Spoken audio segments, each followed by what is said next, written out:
It has been established that persons who have recently died have been returning to life and committing acts of murder. What's up, horror fam? You know what time it is. Let's get into this. Has concluded that the unburied dead are coming back to life and seeking human victims. Is an epidemic of mass murder being committed by a virtual army of unidentified assassins. All right, what's up, horror fam? Hello, hello. The Horror Chronicles podcast is back. It's your favorite devilish duo. We are back. Send All right. more brains. So, Ryan over here is about to feast on somebody's brains. So, today, We're going to blow your mind. we're talking about zombies. You know them? You love them? You want to let them eat your brain? You may. They stink. I would assume. You know, if they get in certain areas, though, these guys will probably starve to death. But, especially if they get in here. Especially nowadays. We don't have any. We don't have any brains. But yeah. But no, good times, man. Good times. You know, we like to cover stuff. Remember, we did werewolves. We've done vampires before. We got to talking the other day. We've never talked about zombies. So today, we're talking about them. Yeah, and we're talking about everything about them. And we want to get into, like, you know, some what-if conversation, you know, and some outbreak stuff. And some, it's what's cool about, there's a reason, you know, I watched this documentary thing, Tang? this documentary Tang, and I actually told JT to watch it too. I was like, hey, you got to watch it. I want to kind of talk about it. I'm not watching your shit. And I didn't even write down, but it was like, what is it? Zombies, something to the apocalypse or something like that. Yeah, something like that. I feel like an idiot. It was called Zombie, prepping for the apocalypse. Yeah, prepping for the apocalypse. Very cool documentary. It's actually on Van Vegel TV, Tubi TV. Very cool documentary. It was actually done, I think it was 2020? Something like that. It was when they put this out. And it was cool the way they looked at the scenario. Right. Right. It was really, this wasn't necessarily about what happens, you know, in the outbreak, but more about, are you prepared if it happens? Right. Hence the name, Prepping for the Apocalypse. And there was some cool information in there. There was some stuff that I didn't think of. And then there was a lot of questions I had, too, while I was watching it of, you know, this scenario or that scenario. What would happen if, you know, just different things. Right. But we're going to talk a little bit about that. We're going to talk a little bit about the outbreak itself, if it happened, or when it happens. We're going to talk about some stuff that's happened in the past, in the news. Well, you we're know, probably going to get into some movies, and we may even eat each other. and not in a good way. Yeah. Well, you know, what's cool about this and interesting to me is that when you go to the zombie aspect of it, you know, a lot of people think of like old school, you know, Return of the Living Dead, Night of the Living Dead, Dawn of the Dead. But see, for me, like I was thinking, the reason why this interests me a lot, I like zombie movies anyway, but why this interests me is if you think about it in a different type of way, this could happen in real life, but more genetically than, you know, coming back from the dead. Right. More like 28 weeks later type shit. You know what I'm saying? Yeah. Like an infection. Which is very interesting that you brought that up because we're going to talk about 28 days later. Right. And how that falls into this. Whoever made that movie did the research. They know what's going on. Let me just tell you that right now. Right now. But anyway, yeah, some really cool stuff. I am not. Zombie movies are not my favorite. There are some that I really like, but they weren't really my favorite movies. But I grew up on the older ones, you know, like zombie, you know, Yeah. and Night of the Living Dead. you know, yeah, Night of the Living Dead, which, you know, was before I was born, but barely. And Well, the remake, the 91. yeah, Right? and, oh my Remake. God, fantastic film. Love that movie. But you know, Dawn of the Dead, Land of the Dead, Day of the Dead. I mean, Just go in and It's- type in "of the dead" and watch how much shit pops up. it's crazy. It's crazy. Especially on Tubi. But there's some cool stuff out there. There's some good movies, and if you really want to get some information about the subject, there's all kinds of different stuff out there, and I'm just gonna jump into this. Yeah, go ahead, man. So I'm gonna ready to talk about whatever, so I'll let you lead. well, let's talk about this documentary. Okay. Let's just talk about it. So the way they go through this documentary is they go through it a step at a time. What would you have to do in order to survive a zombie apocalypse? Right. Okay. One of the first things that you would have to make sure you had your hands wrapped around is sustainability. You would have to have water to drink and food to eat. And Rules of three. what was cool about that was, and I never really thought about this, what some of these people were talking about. What was cool in this documentary, they had different preppers from around the country talking about what they do, you know, to prepare for this stuff.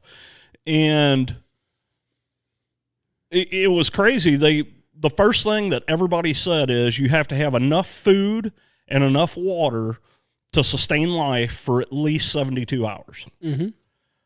I don't know why the 72 hours, because I'll probably eat all my food in the first 2 because I'm hungry.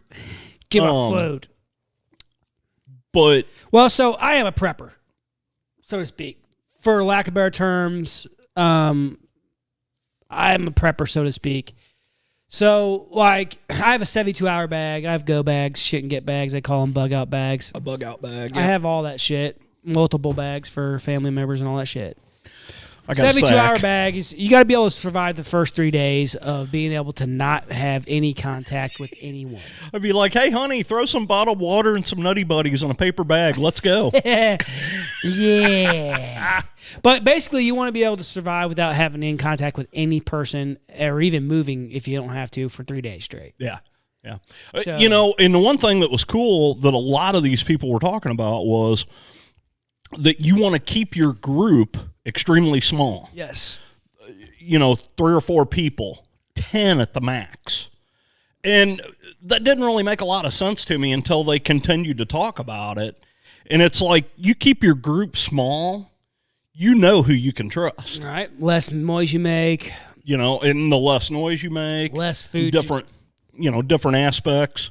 You know, yeah, I mean, the food and water, you're not rationing as much. I mean, It makes sense. They said if you really want to survive a zombie apocalypse, you need to do it solo. right. Now, of course, like, But family, Right. like you, right. me, I'm not leaving my wife behind. Fuck no. There's no way. See, I'm the opposite. I would come get you and your wife and have you come with us. So, Be like, you know, honey, you don't have to be able to outrun a zombie. You just got to be able to outrun me. yeah. You know, and that's probably what my wife would do is clip me in the knee and take off. Yikes. Hey, that happened in Gotta an write this episode down of The real Walking Dead. Right. Go figure. Yeah. See, so when you're basically, I don't know if I'm jumping ahead. I'm not trying to jump ahead of you on this. We're just conversation in here. So the CDC actually had a thing on their website about how to survive a zombie apocalypse Yes. or a zombie outbreak. Now, what I want to say is, with this, as being a prepper myself, what it is if you can survive, if you're ready to survive a zombie apocalypse, you're basically ready to survive most natural disasters, most things that come up. Most pandemics. Most epidemics. So, like, it's something that will get you, you know, honestly, they make fun of being prepared, but it's like, that's what our ancestors were. Yeah. They were prepared. Our ancestors, you know, when they started canning stuff, they would can during the winter or during the summer, so they had food during the winter. They were preparing for the winter. Yeah, hope for the best, prepare for the worst. Right. Better to have and not need than need to not have. Yeah. So, like, basically, before we jump ahead on it, I just want to say, yes, the CDC did have this up. I have other outlooks on this. Can we elaborate on that? Yeah, go ahead. And the reason why. why. For sure. Okay, so the CDC actually put out a study and a pamphlet. It was called Preparation 101, Zombie Apocalypse. Okay, and the reason why the CDC did that is, like Ryan said, if you can survive a zombie apocalypse, there are a lot of things you can survive. Now, the CDC doesn't believe in zombies or a zombie apocalypse. I get that. But what they were looking at is the popularity of zombie movies and zombie TV shows was extremely high. Now, the CDC released this in 2012. So what they did is they released it in like a pamphlet that was, it basically read like a comic book. I looked it up a while ago, read it. It's basically a comic book about what would happen during a zombie apocalypse. Right. And what you need to do.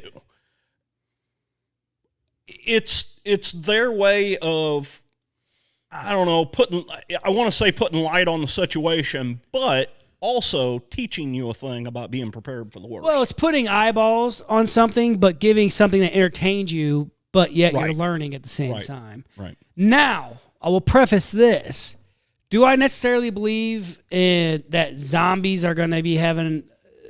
It depends on... I think what a lot of people have an issue with is they're stuck on what the definition of a zombie is. So, like, for me, when I think about an outbreak or a zombie outbreak happening or whatever it is, I look at it more of, like I was just talking to you about, 28 days later style stuff. Something that's like been released, which, please believe that there's stuff out there now that if it popped off, like, there'd be a lot of people like going kind of cannibalistic, crazy. Right.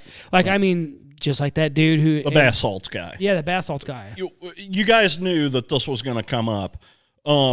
This guy, under no uncertain terms, was not a zombie, but he took on rabies-like zombieistic, I guess, characteristics. Yeah. Good word. Good fucking word. Good fake word. Love it.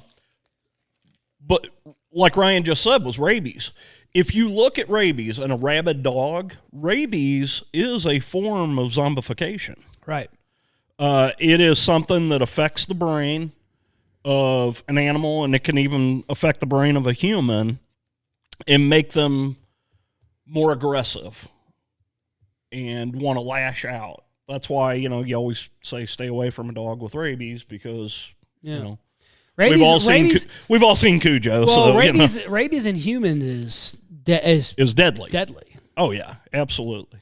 But, I mean, so do yourself a favor, and everyone out there listening, but I'm talking to JT right now, but everyone listening too, do yourself a favor and go on YouTube and look up Flocka, people on Flocka. Okay.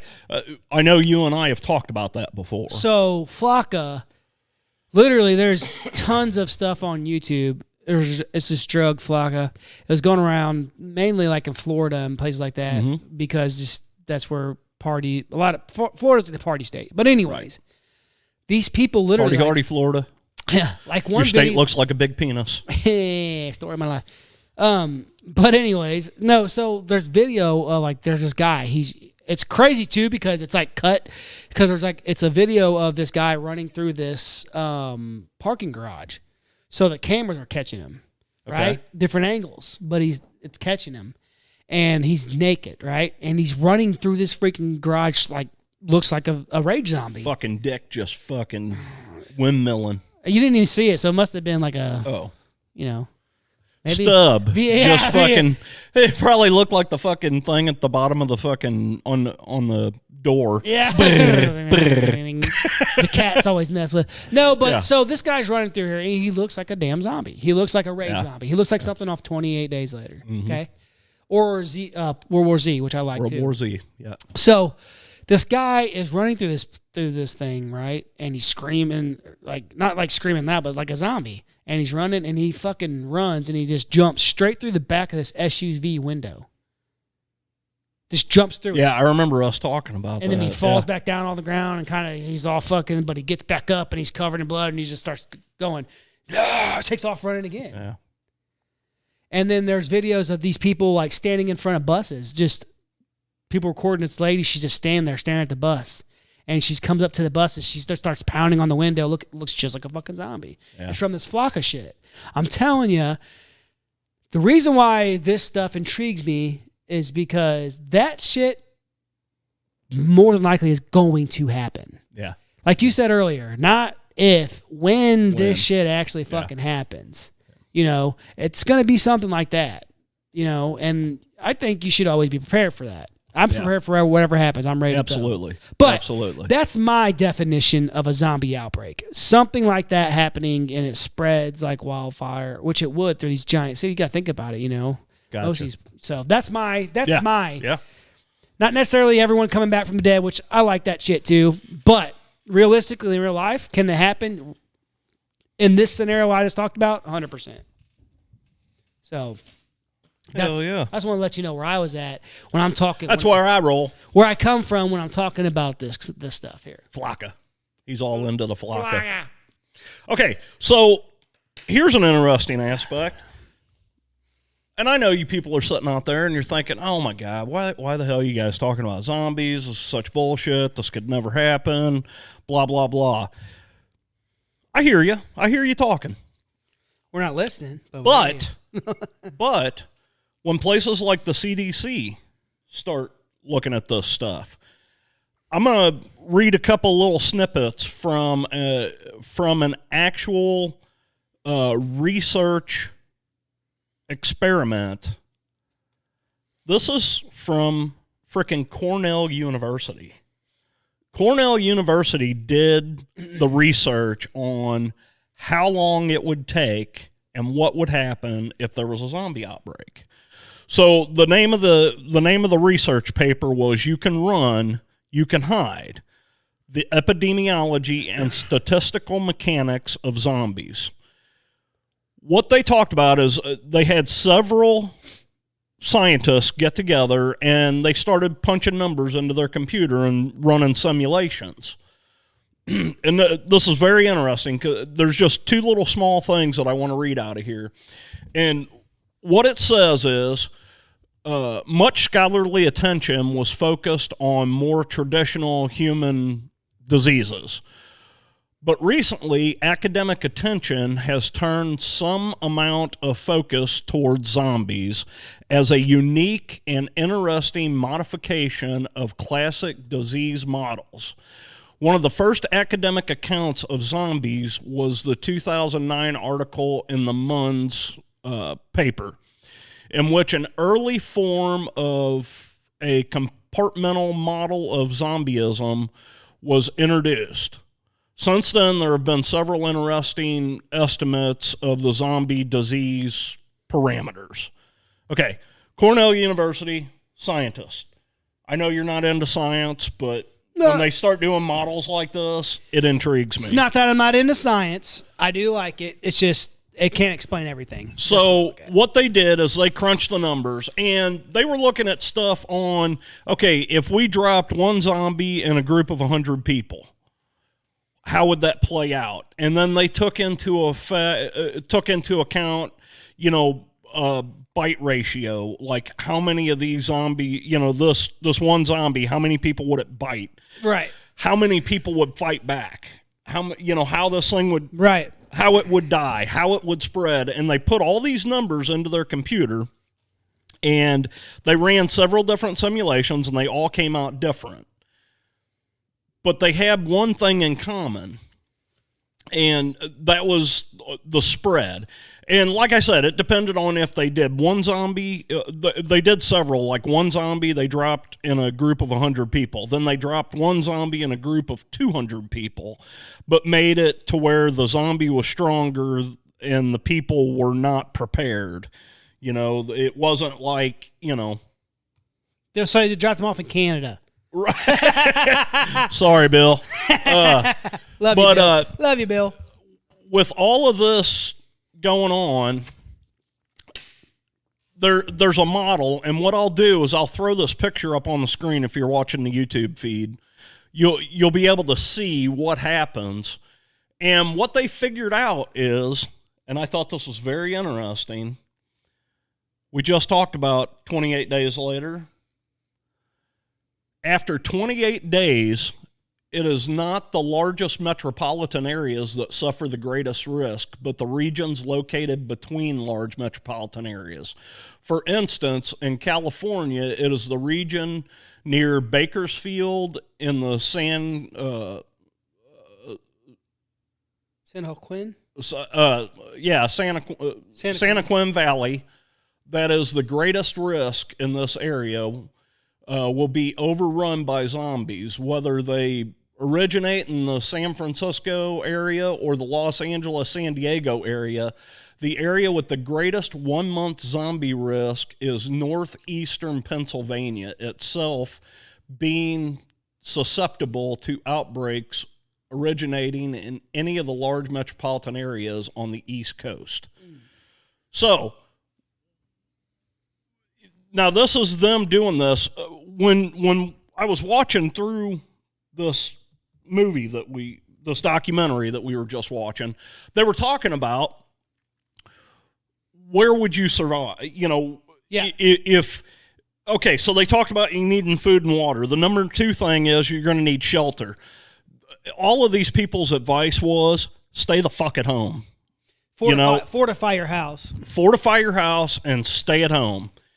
If for some reason your home gets overrun, then get the fuck out. Have a plan. You know, have a plan, have an escape plan. This is where being prepared comes in. And what they had talked about is if it broke out somewhere in the United States, after all the models ran, the place that was the least susceptible was the northeastern Rocky Mountains. And what they figure is it's because of the terrain, the temperature, and different aspects there. It's not to say that it would never get overrun, but it was the least likely place. So if you're going to run to the Rocky Mountains. Run to the hills. Yeah, Iron Maiden had it right there, buddy. But I thought it was interesting. Every model where now, not every model did the outbreak take off. There were several models where it never even got out because the zombie got killed or whatever. But every model where it started to spread, very interesting side note, it overran the entire country within 28 days. Yeah. See, and you think about it like this.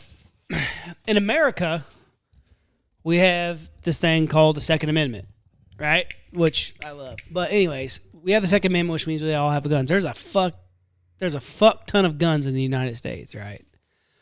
So, this is my rifle. This is my gun. This is for shooting. This is for fun. No, sorry. But anyways, so I think that in America nowadays, fuck yeah, come to save the motherfucking day, yeah. Sorry, you gotta quit. I'm gonna keep going. I'm gonna keep going with this shit. This is gonna be a whole fucking whole video of us just quoting movies and music. But anyways, I think that now it would probably.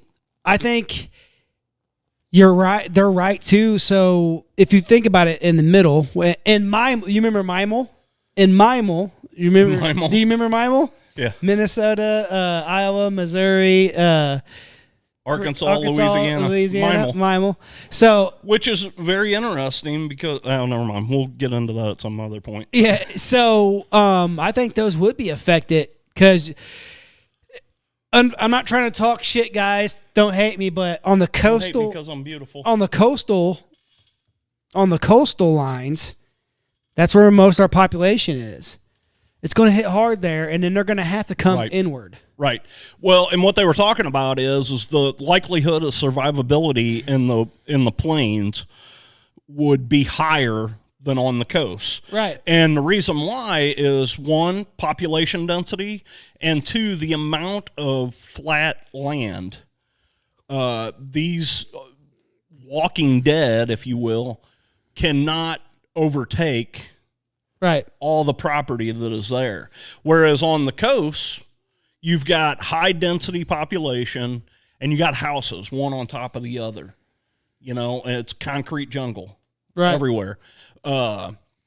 If it broke out in New York City would be gone within a couple days. Easy. So Ryan and I are actually looking at a video here, and what I'm going to do is I'm going to play this video while we're talking about it. This video is a zombie outbreak simulation. It's actually from Zombie Town, USA. It is the same kind of computer stuff that Cornell University used, but they built several of them. And we're watching this, and what this guy did was he set a zombie loose in Pittsburgh. And if you look at this screen, you see that big black dot? Okay, that is how far the plague has spread. This outbreak has spread. If you look at the top of it, it's got a timeline. It says 166 hours. And it basically encompasses the state of Pennsylvania. Well, most of the East Coast. Iowa, down into the Carolinas, up into Canada. About the only thing that's not affected right now is Maine, and it's knocking on the door of Missouri. It's covering half of Illinois, Minnesota. Bring it. We're talking 166 hours, people. That's less than 7 days. Bring it. I wish bring it to Missouri. 7 days. Yeah, 7 Evanskate. What this guy was talking about is, for some reason, on a lot of these models, Florida was usually not affected. That's because they're immune to that shit down there. Well, I think it's because Florida's already got zombies. Yeah, Florida, man. They're like, shit ain't nothing. The zombies started spreading. They're like, fuck, we ain't going down there. Shit. But it just goes to show that if it did actually happen, it's going to spread fast. Very fast. Well, and fast. so well, it's oh my God, I can't remember the name, but it's progressional. So 1 becomes 2, 2 becomes 4, 4 becomes 8, 8 becomes 16. Right. You know, it's gonna double. It's gonna double on top of itself so many times, so fast. Well, and if you think about it, like a lot of the midsection of the world, of the United States anyway, they're ready for a lot of this shit. You know what I'm saying? Yeah. As much as I hate to say this, most of the coastal region, except for like San Diego, because San Diego's got a lot of the SO and SF military guys there, special forces dudes and stuff like that. San Diego's big military. They'd be able to handle some stuff.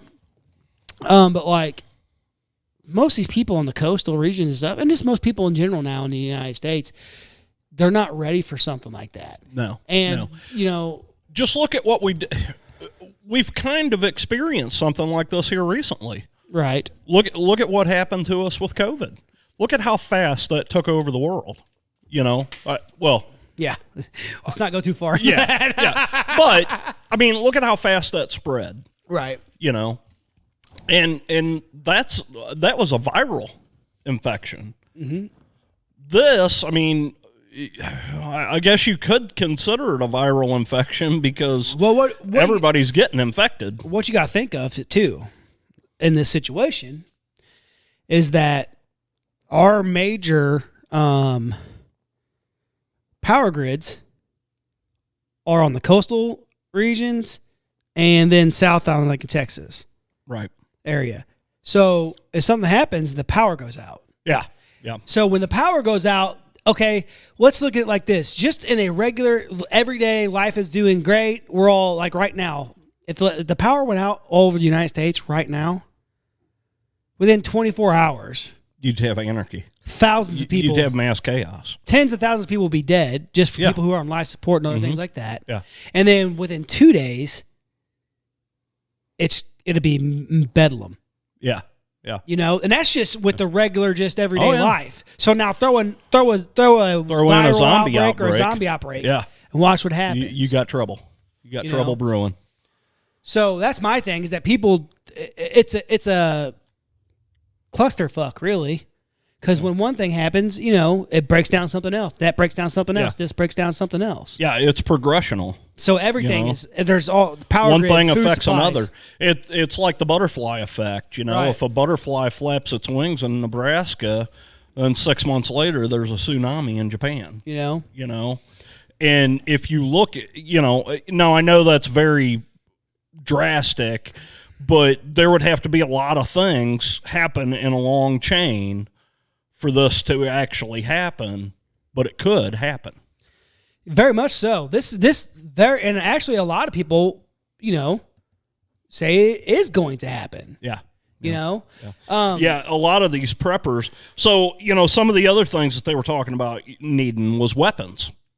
You're going to have to figure out your weapons. I got that covered, brother. And then, of course, one of the things that they thought about was, that they, of course, a gun. You're going to want to shoot these things in the head. Shoot them. You got to kill the brain. These things are dead, but you got to disconnect the brain. Something else I want to say about that too, and that's in any situation, guys.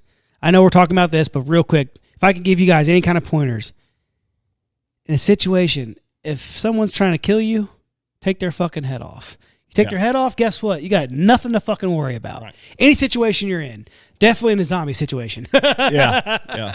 And it's pretty easy. Some of your best weapons are bludgeoning weapons. Anything that will destroy the head. I'm glad you're saying it. Machetes, baseball bats. They call them melee weapons. Melee weapons. What would be your choice of a melee weapon? Oh, my God. I'm glad I was going to bring it up myself, but you segued perfectly into that. Okay. So if you had to choose a melee weapon. Now if I had to choose a melee weapon to use on these things. Now, I think. Before you answer, remember. I can make anything I want? Yeah. Well, remember, this is an instance where it's possibly, the quick zombies. So. Oh, it's possibly the quick zombies. You know what I'm saying? So in this situation, like in a regular zombies, like if it was just dumb zombie situation, shoot, I'm taking freaking baseball bat probably all day long. Right. So, but this is quick zombies possibly. Maybe a little bit quicker than usual. So that was what... for me, I think I would have to go with something like either, a machete or a katana or something like that. Because what I'm going to want to do is separate the head from the body. Right. As fast as I possibly can. Quickly. Or, lodge it into their brain or something. So I think I would go with something like that. Probably baseball bat with, I don't know, a machete bonded to it or something, blade to sit around it. Yeah. See, and that's what, like, for me, like, I've thought about this, and like I would take a gladius. He'd just be out there beating their ass with his bare feet. Yes, gladius sword. Okay, well, so is that the fat one that's short? Short, like my dick. Short, skinny in the bottom, and bigger at the end. So no, yes, very much so. Look, honey, just the tip. Yes. So the gladius sword is kind of like, it's what the gladiators use. They're small. They're like this. They kind of fan out just like a little bit. Almost. They fan out just a little bit up top. They're shorter down here, but they come out just a little bit. But like they're really quick to maneuver, and they're very sharp. Yeah. Very deadly. Yeah. And you can use two of them. Yeah. And be able to handle them and be able to carry them very well. One of the worst weapons, and this will blow your mind, chainsaw. Right, 100%. Chainsaw is the worst weapon We love you, to Ash, use in but- a zombie apocalypse. We love you, Ash. But The reason why is, one, you got to worry about running out of fuel. Two, sometimes they're hard to start. I was just saying, have you ever tried to keep a fucking And three- chainsaw running? Three, there were some guys. There are these guys. They're called Go Zombie or something like that. Damn it, we gotta remember Oh this. God, I can't remember the name of the. Anyway, they're basically what these guys do is they're like MythBusters, Yeah. but for zombies. And they figured out a chainsaw. The problem with those is they'll get tangled up in clothing. Right. Well, The and clothing will get sucked into the chain itself and actually stop it. I mean, the main thing about the chainsaw is that I don't know if any of you have ever worked with a chainsaw, but they're hard to keep running just if you have every perfect condition and tool you need. Right. That and they're heavy. And not only that, but you got to refuel. You gotta oil, carry the all this damn shit, thing. Carrying them. Telling you, the Gladius swords are perfect because Yeah. they're like the right length.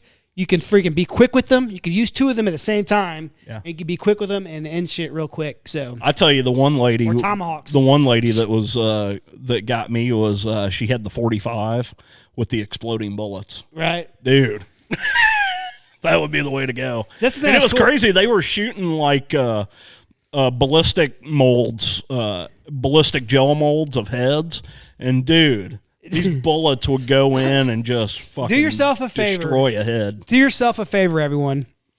Cannot watch this with your children, and if you are offended easily by full frontal male nudity and just ridiculous jokes about some crazy shit, Don't listen to this show. don't watch this movie. But otherwise, if you love good comedy, special forces guys, military people, and you like zombie movies and shit, you have to watch Range 15. You have to watch Range 15 if you have not seen that. I promise you, God. you have to watch Range 15. Your wife will probably think it's disgusting, but it's so basically check that out. the story behind Range 15. These are all real special forces guys, drinking bros, Okay. Black Rifle Coffee. Okay. They made this movie. Gotcha. There's a ton of people in this movie. They're in the movie. Matt Best, he's one of the main guys. Yeah. Tim Kennedy's in it. Freaking Randy Couture's in it. Like there's goddamn. there's just so many people in this movie. William Shatner's in it. Fucking the list goes on. We've and got on. to get out of here. Yeah. So, anyways, basically what this movie storyline is these special forces dudes, they go out, get drunk all one night, and then they wake up in the drunk tank and a zombie apocalypse has happened. Oh shit. So they get out and Nice. Chaos ensues. dude, it's fucking hilarious. As long as you have a good sense of humor, it's funny, but it's really good. And they did this shit on a minimum budget. They got but it's just great. It's that's cool. fucking That's funny, cool. bro. So do yourself a favor, guys. If you have not seen it, watch Range 15. I promise you will not be disappointed. Oh yeah. And there's a full, you gotta be comfortable. There's basically one of the scenes at the end is Tim Kennedy, who is an MMA fighter, special forces guy, Captain America, fucking love the dude. Tim Kennedy fucking fights Randy Couture, zombie Randy Couture, God. in a cage or in a ring, butt ass naked. Hell yeah. It's fucking hilarious, bro. You guys gotta watch it, but it's really good. But anyways, back to what we were talking about. But we talked about weapons, evacuation plan. We mentioned that earlier. If these things, of course you want to stay in your home if you can.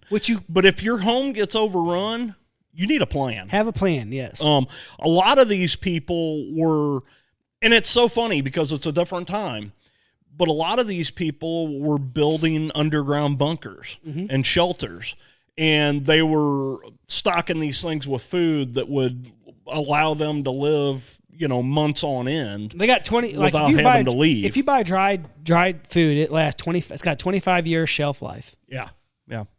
So I mean, dude, like, yeah.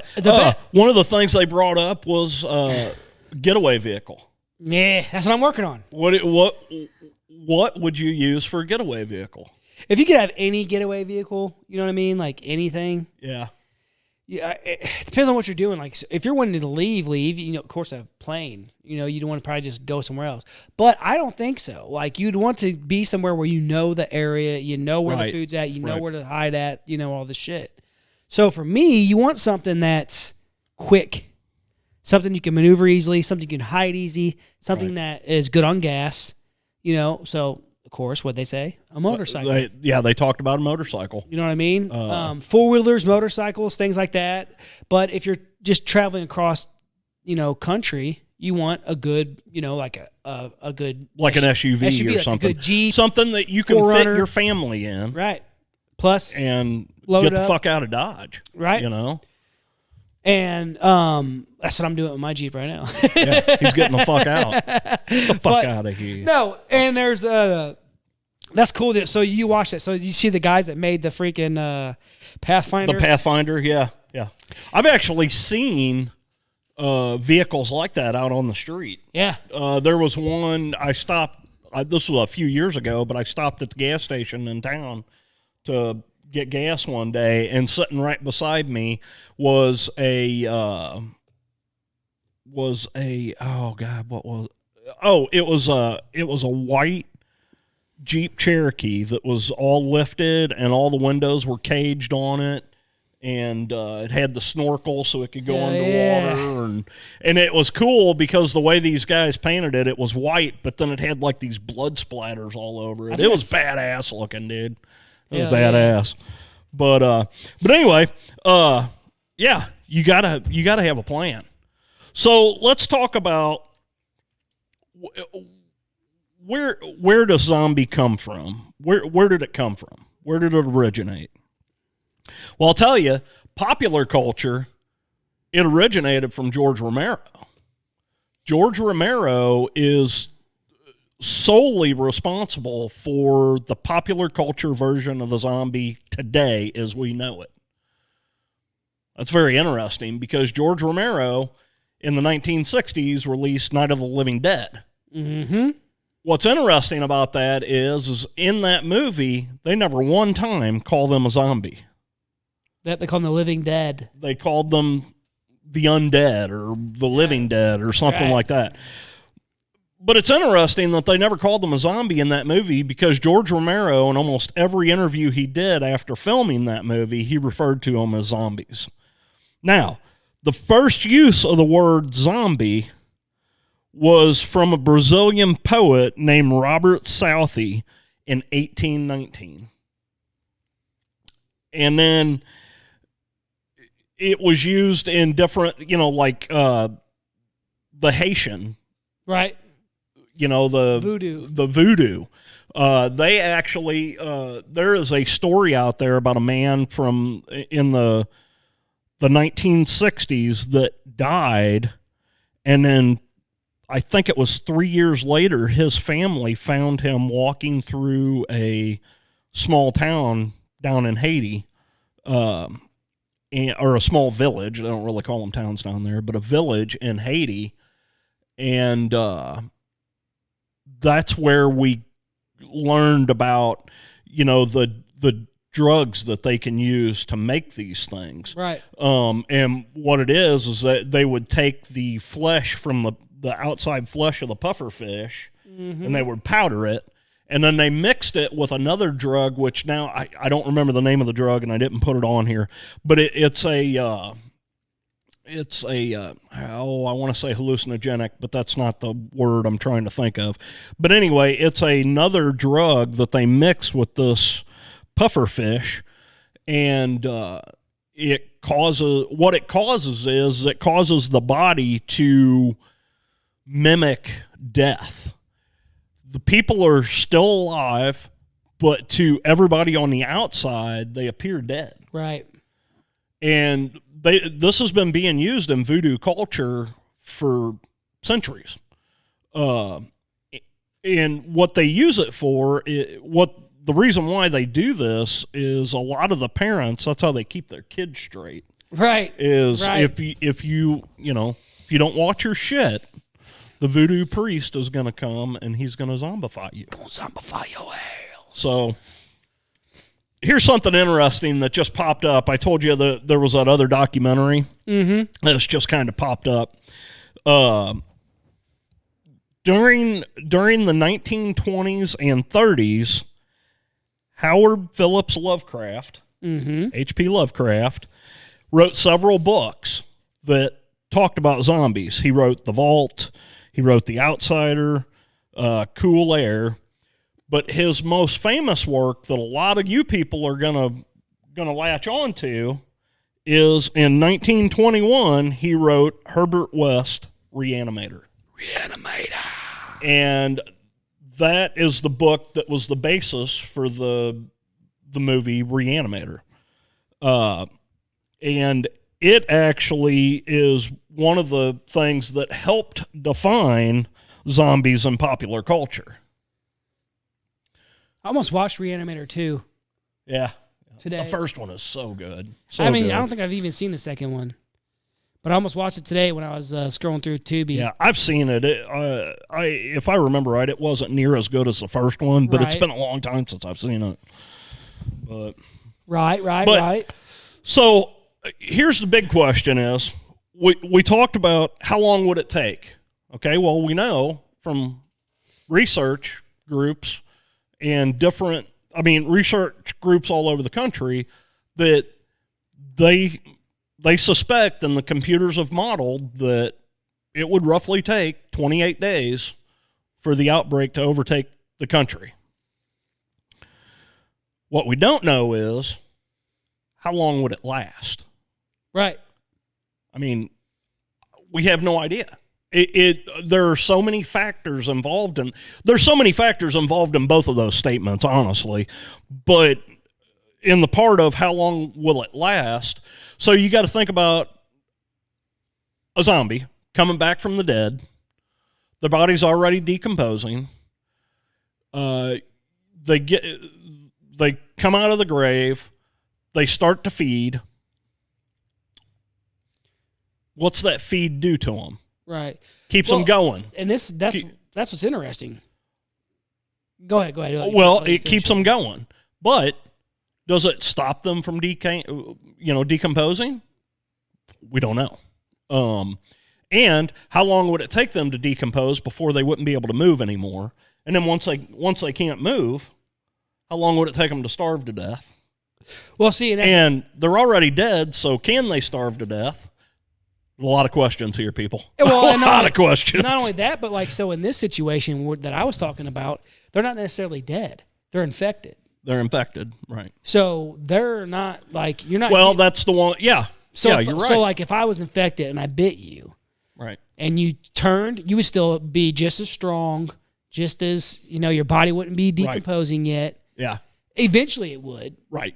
But, at this point in time, you're just an infected person. So you're still got full strength. You still got all this stuff. You're right. So that's where the difference is so, and usually with these type zombies, they're not eating you for your brains. That's the difference too. There's a difference in what zombies. Right. The ones who are dead come back and they're wanting brains, because that's a connection to the human. That's connection to life. These are just eating whatever. Yeah. I mean, they're just fucking eating. They eat your guts. They'll eat your freaking fingers, whatever. It doesn't matter. So there's a different types too, so to speak. Well, and that was going to be my next question is what kind of zombie would you be? Well, hopefully I wouldn't be one at all.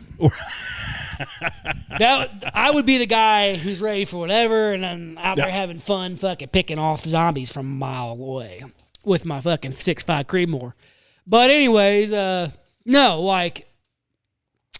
for me, the more important question is which ones would you rather have to deal with? Would you rather have the dumb ones who are just I would rather have the meandering, slow moving, push them out of the way. I'm not gonna deal with those fast zombies. Them some bitches are going down with a shotgun blast. They're scary. And not only that, but then you got the ones from Dawn of the Dead that are fucking, or Land of the Dead, who are kind of learning their shit back. Right. Trying to fucking, You know. Well, and then that was another question I had. So I'm glad you brought up Land of the Dead.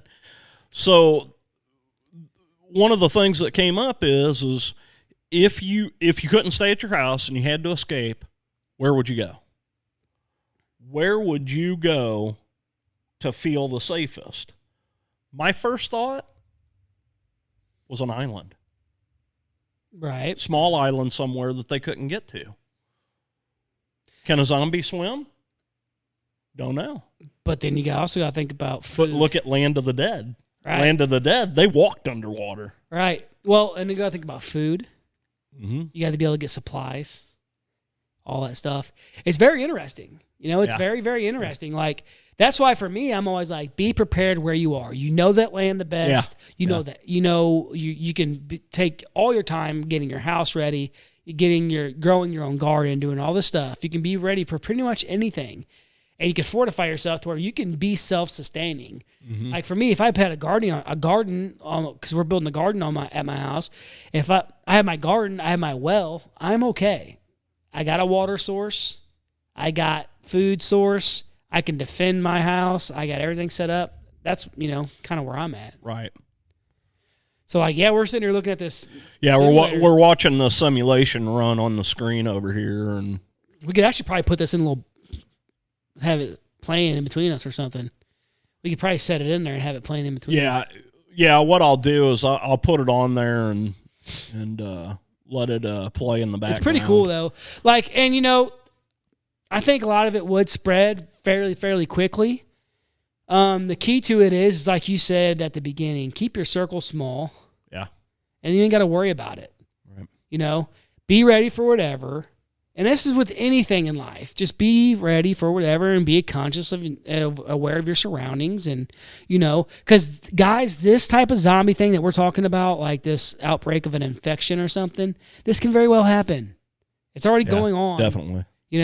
So, and these guys are going to be quicker. So, like, a really good example of this is a show I started to watch. I haven't finished it yet, and I don't know if they're going to make another season or not, but the Black Summer. Okay, so I started to watch that, and we watched, I think, the first episode and just haven't got back to it. Right. So, like, it's a good example of how it would be. Yeah. It's a very good example of how it would be. Right. Well, and honestly, and the opening of the Dawn of the Dead remake is, to me, I thought that was perfect, the way they did that opening for that, with the woman coming home and she's not really paying attention to what's going on in her surroundings, and she goes home and she sees her husband. She's like, I'm going to take a shower, and she jumps in the shower, and then next thing you know, she's, So, the first few seasons of Walking Dead, I think are a perfect example of what reality happen. Of what would happen in that situation. Yeah, Greg Nicotero did a really good job on that series. That's one of the reasons why I really got into that series. I'm like, this is a perfect example of what would really happen. Right. Because you got to think about it like this. If something was to happen like that, no offense to anybody, but all the idiots are going to get themselves killed off very quickly. Right.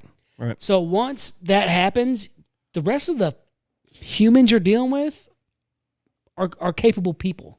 Yeah. And so they're not only capable people, they are people that are going to try and take what is yours. That's what I'm saying. When I say by capable, they're able to handle themselves. So if they survived and you've survived, either you're going to have to learn to work together, people, or that's why I thought that fucking Walking Dead first few seasons were great. Right. Because it didn't just deal with the zombies, it dealt with the human aspect of it as well. Yeah.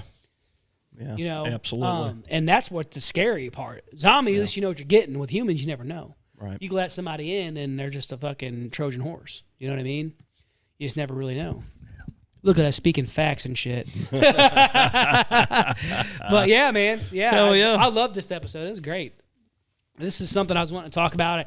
It's funny, because like we're talking about prepping and stuff and all this shit. I was watching that episode and I was in my room and watching that documentary, and I had all my gear out, and I was like going through all my stuff and checking, doing, weapons checks, gun checks to make sure everything's good, make sure what I have in this bag. Just make sure you have to check all your shit, make sure everything's good. Keep your batteries out of your shit. have batteries, but keep them out of your stuff because they'll corrode. They'll corrode and shit. So have that, So yeah, it's just it's pretty cool. I like being ready for whatever, and this is a really cool conversation. I like getting your fucking outlook on it, and stuff like that. So this is a fun one, guys. Yeah, man, I loved it. Love this episode. We got a convention coming up this week. Yes, so, this weekend we will be at the Haunted America Conference. We'll do some videos in Alton. Some lives. You'll definitely see a bunch of Facebook lives, and if I can pull it off, I'll do some YouTube stuff. Put some pictures up, things like that. Yeah, it'll be cool. It'll be cool. So we're pretty stoked on that. We've been waiting for this for a while. We've actually planned this out like freaking 6-7 months ago. Yeah, something like that. So we're ready to rock and roll on that, guys. We're going to keep on putting out stuff. If you guys got something you want us to do, click down below. Let us know. Check it all out. Don't forget to like, share, and subscribe everything, guys. We appreciate it very much. We love you, horror fam. Yeah. More importantly, as always, until next time, keep it creepy. Or brains. Brains.